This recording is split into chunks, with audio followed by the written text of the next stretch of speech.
Manever I say ma PENDREAM TV. PENDREAM TV there, osia dem yopo.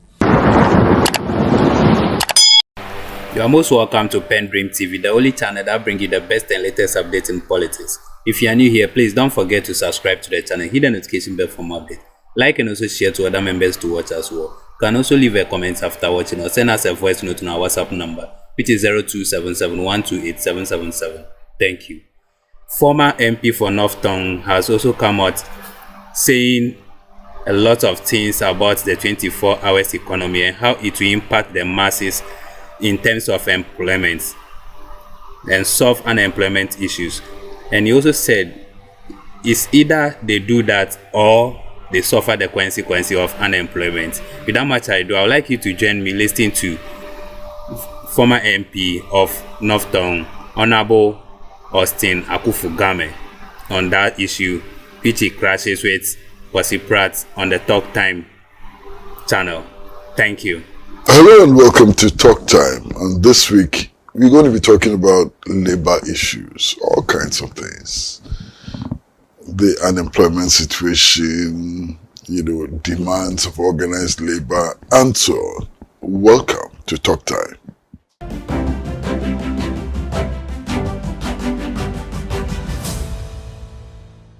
Welcome back to Talk Time, and as I indicated from the very beginning, we're going to be talking labor this week. And it is my very distinguished pleasure to welcome into the studio Mr. Austin Akufo-Game, who used to be a member of parliament for North Tongue and is now a labor consultant. So you're welcome. Thank you. Now, your range of work, when we talk about labor consultant, what do you actually do? Yeah, thank you so much. Indeed, my life has always been labor as a trade unionist myself, and move on to HR to be president of the Institute of Human Resource Management Practitioners, and as you well know, into the Ministry of Employment, and have seen reasonably different dimensions.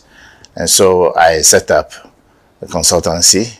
I work for a number of organizations. Some passed immediately. I'm still working for a number of them.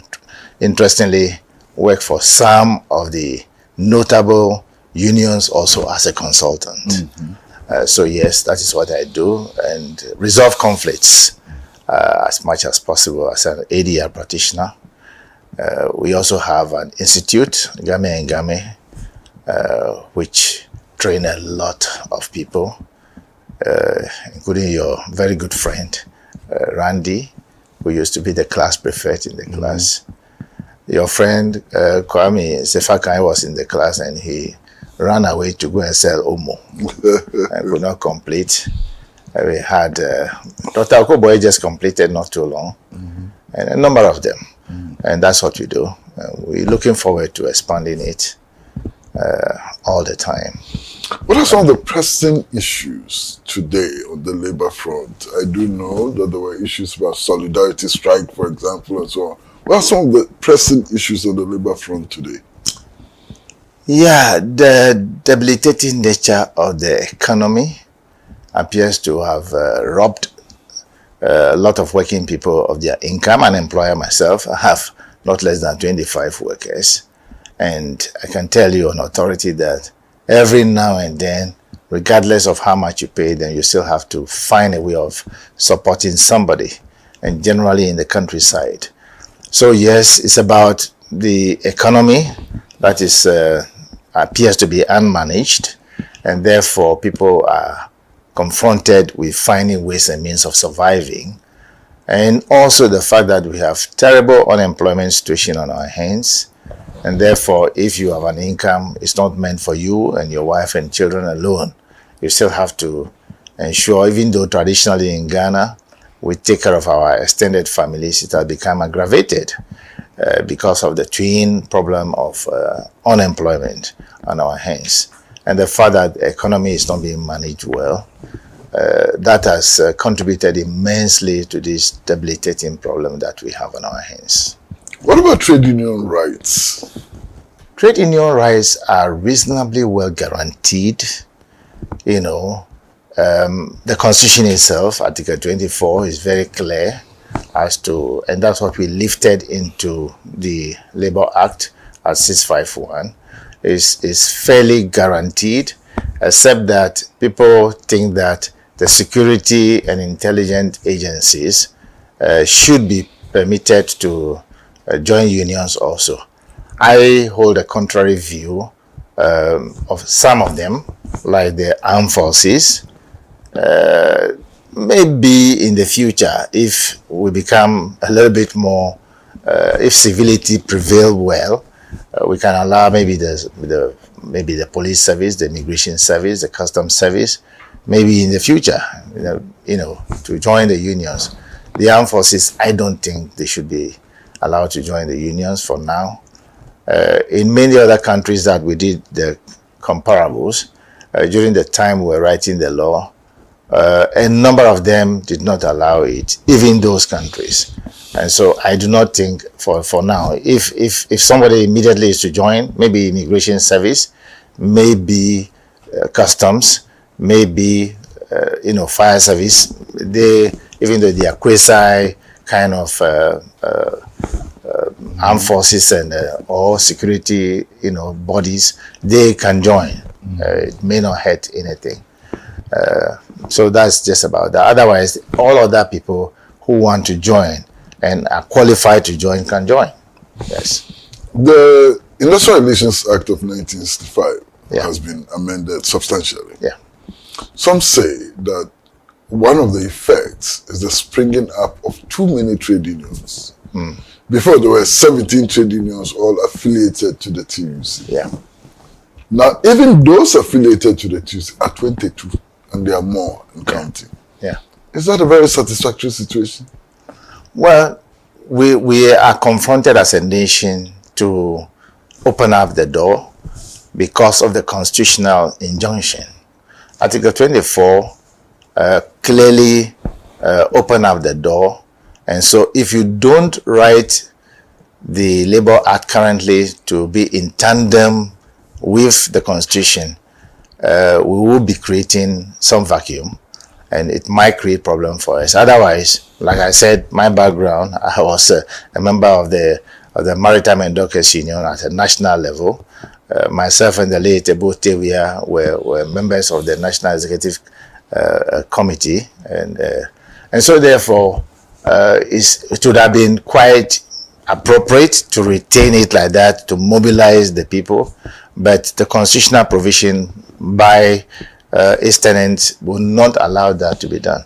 And so in writing the law, we have to make provision for unions to expand, and that gives organized labor itself opportunity to ensure that they do what is appropriate. Haven't they become weaker? Well, it may appear on the surface of it, but in other words, they have expanded properly. Hitherto, if you take the nurses, whom I work for as consultant, they were not having certificate before, to bargain, as we normally call it. The doctors were not having certificate. A lot of other, even the Dr. Bampo's outfit, Closag, until they all obtain certificate. They have become, therefore, stronger, capable. And when you talk about indeed in the law, we have strengthened them by opening it up and saying that, look, you can come together as organized labor. Otherwise, then they were all under the 17 people were under the TUC, as it were. But now the TUC leads the rest of them into an organized labor. And so they are much stronger and potent.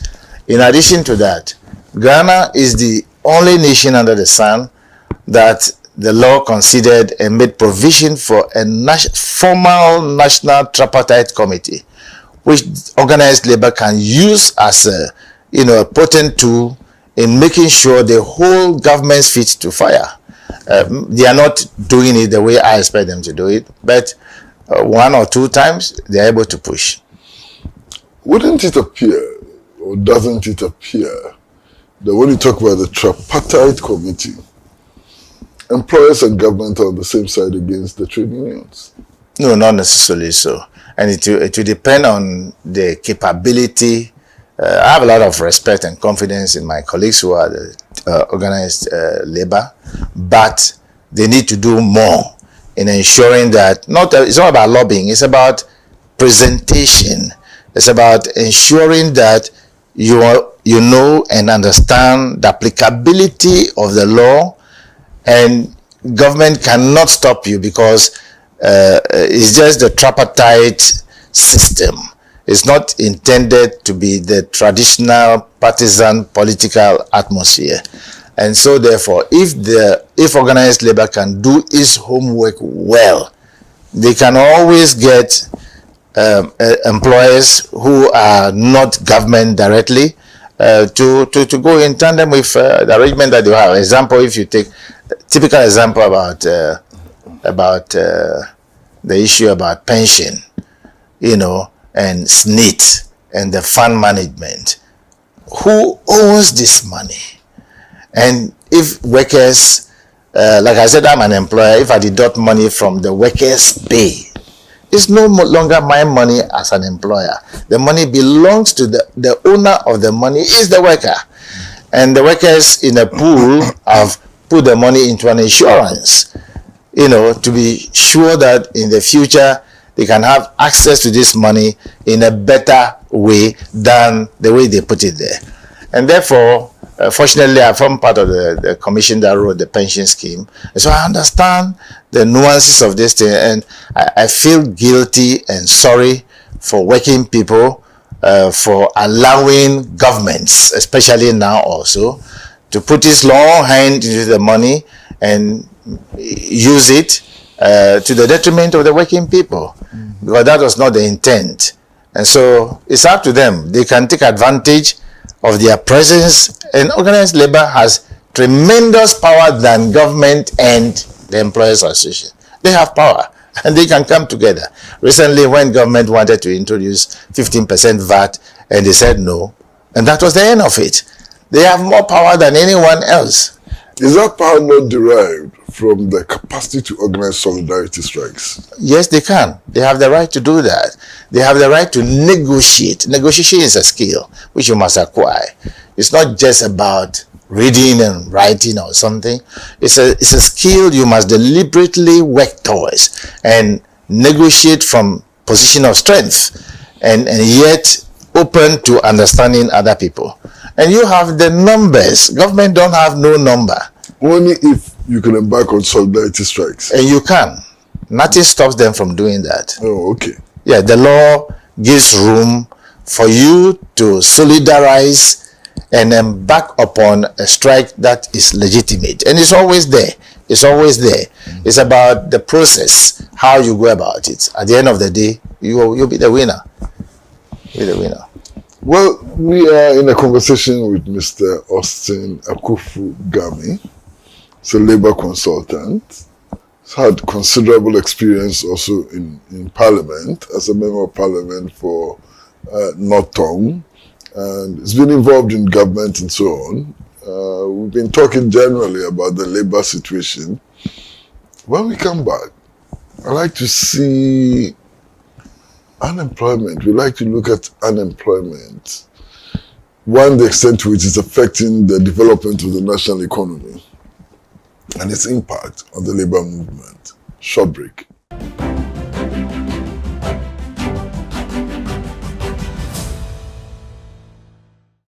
Well, hello and welcome back to Talk Time, and we are in conversation with Mr. Austin Akufu-Gami, a labor consultant. Now, sir, does one talk about unemployment in Ghana? What's the extent of unemployment? It's a very disturbing, let me put it mildly, very disturbing and alarming situation, and which must be addressed frontally in one way or the other. The reality is, even if you take just the household census that have been conducted by the Ghana Statistical Service, from 2021 to date, clearly what it is that we have on our hands close to about 15% unemployment on our hands. Formally, they can call it 14.7, but it's about 15. To me, it's more than that. But as you well know, Ghana is predominantly an informal sector economy. And fortunately, I work for almost all the informal sector people, including chop bag keepers. We organize them. There are about 6.something million people in this country. And recently we held a program for both Dr. Bawumia and also John Mahaam for them to address them. And we are asking that they should integrate them into the formal macro economy. Governments over the years paid lip service to it, but I think it's about time, and we will take it seriously between now and come, especially next year, especially if all things go well, and we have, whether it is John, whether it's Alan, whether it's Bawumia, by force we must have a 24-hour economy. Otherwise, this country will go down the drain. And therefore, I think that is the way to do it. And they are the people who really are the consumers of everything that we produce in this country. And if they are not properly equipped financially, just forget it. Nothing works. So we have real danger. We are now promoting free SHS. The students go on into the tertiary, semi-tertiary, fully tertiary, and so forth and so on. They come out, they must work. Where is the work? Majority of them migrate into the informal sector. Some of them who have opportunity, that's why now the public sector is overloaded. You know, every public sector has a work plan, and they have the optimum level. They can't go beyond. But now we have overloaded the public sector, and all that is contributing to the woes of the nation. And so it's a real issue, and any parent that is listening to you and I, he should be concerned. It does appear that many people in labor, TUC for example, are enthused about this 24-hour economy. What is it? What does it mean? Let me call you Kwesi. Yes, please, call me anything. Kwesi, I've been surprisingly teaching it just before he announced it. And I teach it even in Singapore. In fact, next week I'll be on my way to Zimbabwe to go and teach a 24-hour economy as a plan. If we have delayed, whether it is this government or past government, we have delayed. When it is about 4:30, you will see the rush. Everybody is about going to sleep. How can we do that to ourselves? When the population is expanding and will expand. When we have rapidly changing technologies in the world, how do you go to sleep 5 o'clock? And that's the end of it. We have to work. And we have to pay people correspondingly. And therefore, it's not going to be a figure of speech. It has to be real. It has to be planned, deliberately planned, not by default, to enable us to have a 24 hours. So I was amazingly surprised to hear when the former president went to the TUC hall. I've been teaching at Legon, those doing masters in LLM and MA in industrial relations. And so I was about to show them how a 24-hour economy can be introduced in Ghana. Then I closed and got home, bam. I say, wow, this man has really poked the eyes of this nation. Because where we are now, by the poor kind of economic, let me be very charitable, arrangement that we have on our hands, surely without a 24-hour economy, we'll jump from the 40-year backward we are in now to about 50 years in the next few months to come. That's where we are. And so it's not just, I don't know whether it was coincidence, But I'm so proud and so happy that he formally announced it. And knowing him as a colleague in parliament, as somebody in the ministry together, we used to sometimes go to cabinet together when my minister is not in. Clearly, he has experience and have the capacity. And so if you get a chance, I think that it may be well for this nation to be salvaged from the doldrums in which you find ourselves so far. And so that's where I think we are. It's a very welcome idea. And I think that Ghanaians should embrace it. But what is it? 24-hour economy, what is it? Yeah. How tangible is it? When you talk about 24-hour economy, what are you talking about? Right. I'm sure you being an Nkrumahist, and I am too. My father used to be the champion of Nkrumahism back in in our district.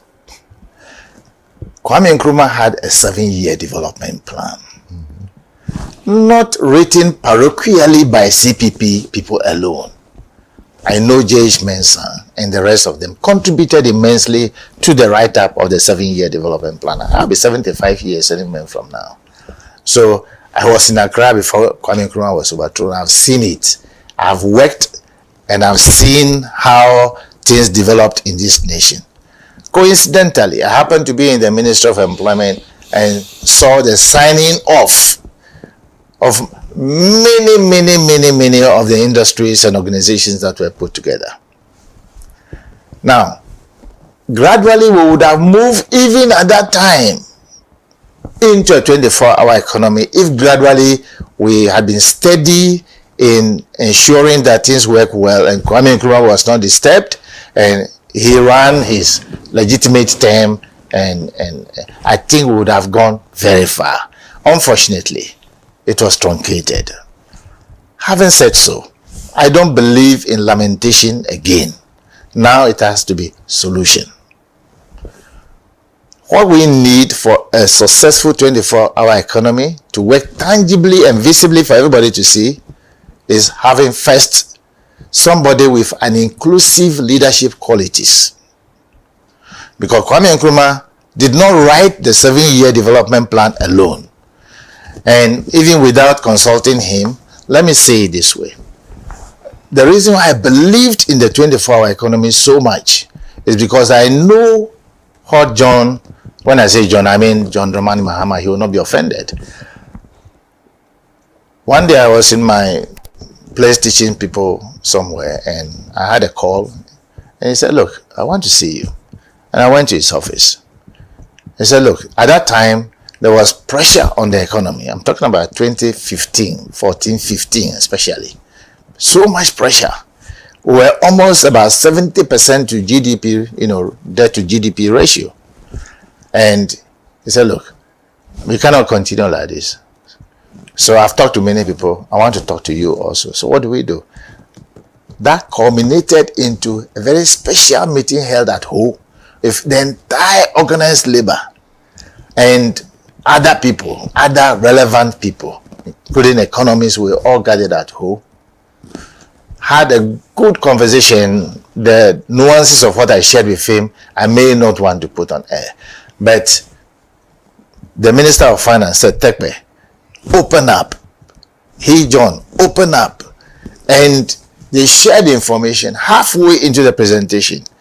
I heard the organized labor people said, and this was what we agreed on. I said it will happen so because it's about being honest as a leader and not just talking. It's about making sure inclusivity is not a figure of speech. You make people know that you genuinely love them, you respect them and respect their views. Not that no president has the right, if you are a monarch, even monarchs have changed. They consult their people. So if you are a president, you are a servant of the people who legitimately elected you into office. And so you have to listen to them. That's why there is even a devolution, in our case, up to the district assembly, up to the area committee levels, but we don't do consultation. But he did extensive consultation. And that culminated from the whole, we went to Senchi. because the committee was formed. I was part of the committee. The late Vice President Kwesi Misata was the chairman. PV Obing, myself, and a few other people, and we held meeting, and that culminated into Senchi. And I was at Senchi.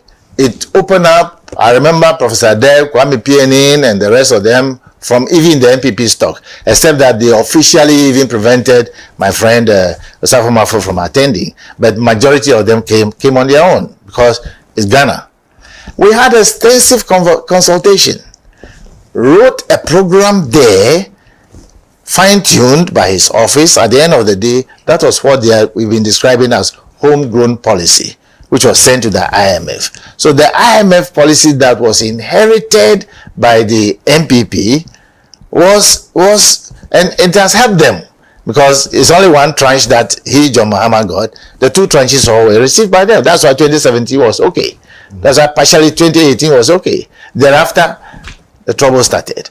So clearly what it is that we need a 24-hour economy to expand the frontier of the economy, get a leader that has the semblance of promoting inclusion and ensuring that the integrity of the nation is not compromised, because that is at the heart of it. If your integrity is compromised in any form or shape, it will not work. And I think John represents that. All of them are good, but when my friend said it's a bad idea, is virtually taking himself out of the equation. So that's the only other reason. Well, you see, next year has come. Let's say that John Mahama has been elected president of Ghana. How can we know that the 24-hour economy has come? What are the indications? What will show us that we are now running a 24-hour economy? Yeah. It's a very legitimate question. And if this were to be a classroom, I have not less than 300 slides that I teach on. In fact, this Saturday I'll be teaching on it again.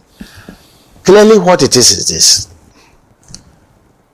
It's something that must be planned. It's a 24-hour economy must be planned. It must be deliberately done without any form of default. There's no choice for you to pretend that you have to do it or not to do it. You have to do it.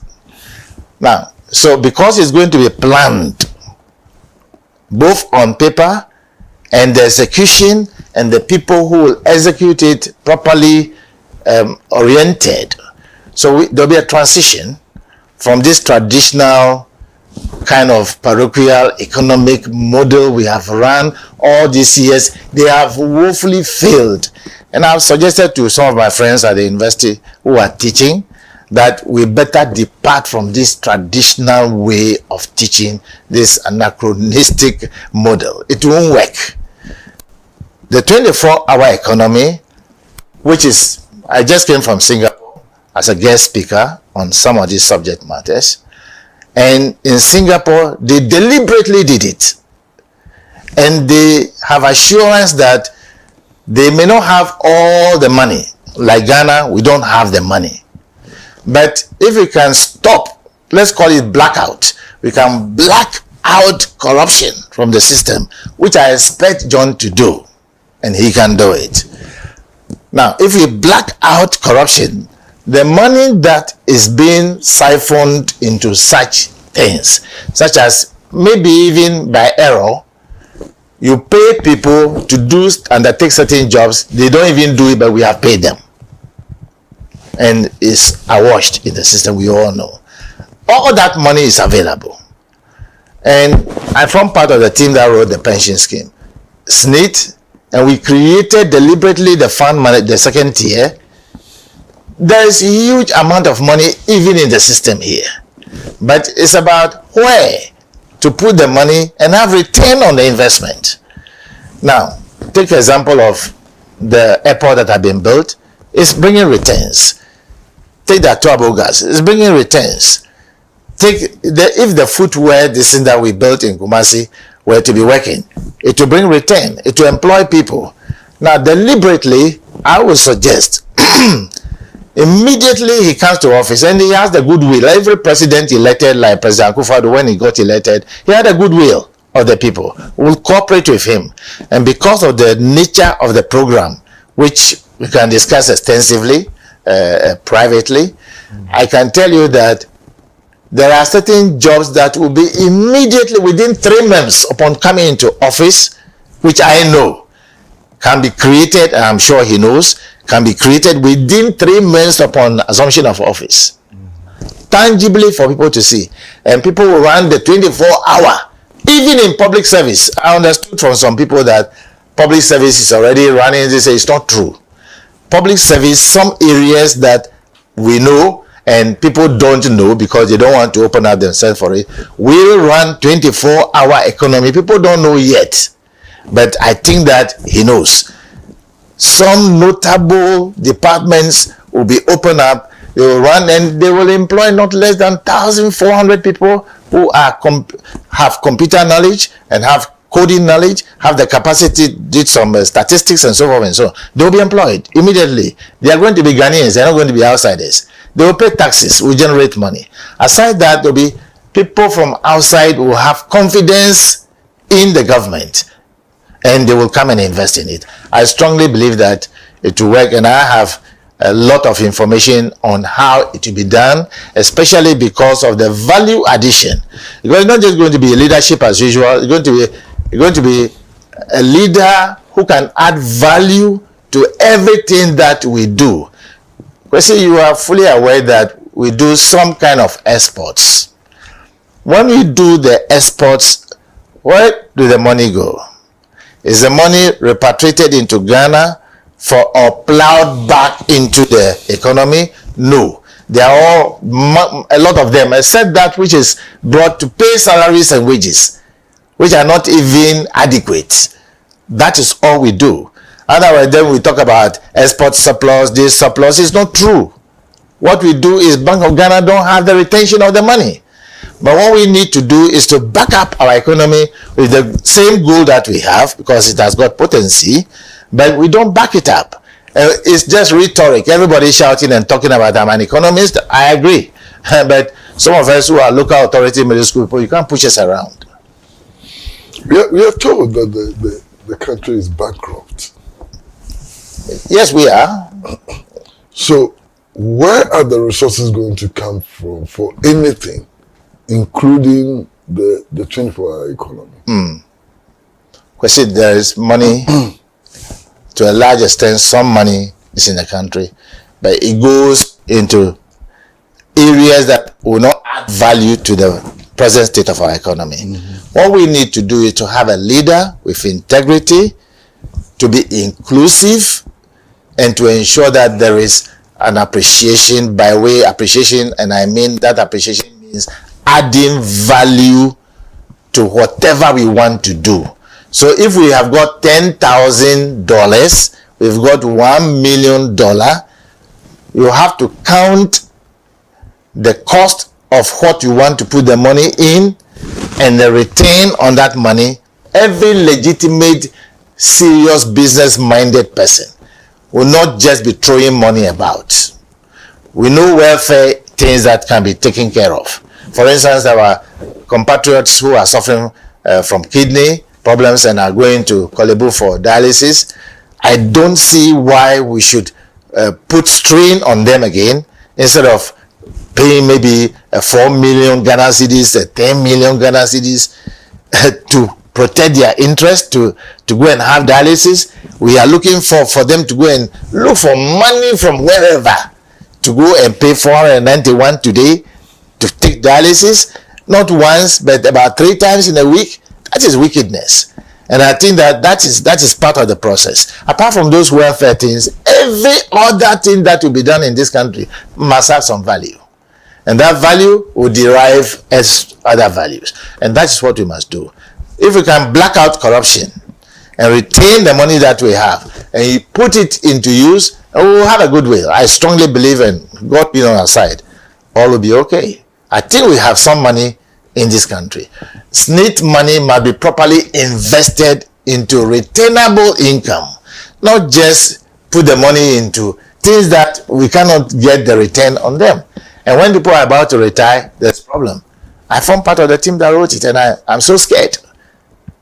I'm so scared. So thank you very much for coming. Thank you so grateful. very much. And we do hope that in the future, when there are some labor issues and so on, you would come and assist us and our viewers to understand them.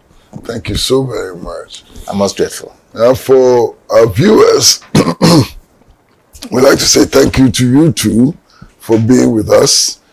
Please keep your dial on Pan-African Television because we bring you the best in everything. See you again shortly. Bye-bye.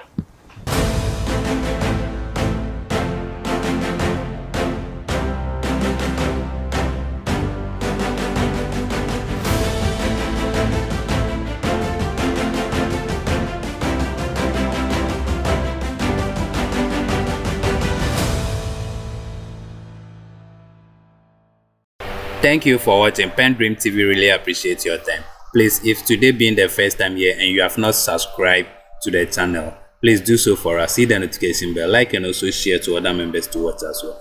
Please do hit on the notification bell so that you'll be the first to receive any updates that will be loaded onto the channel. Thank you. PENDREAM TV now, so far so good. Say open online portal e Ghana. Nipa share, nipa follow, nipa comment here. To my best of knowledge, without any biases, PENDREAM TV.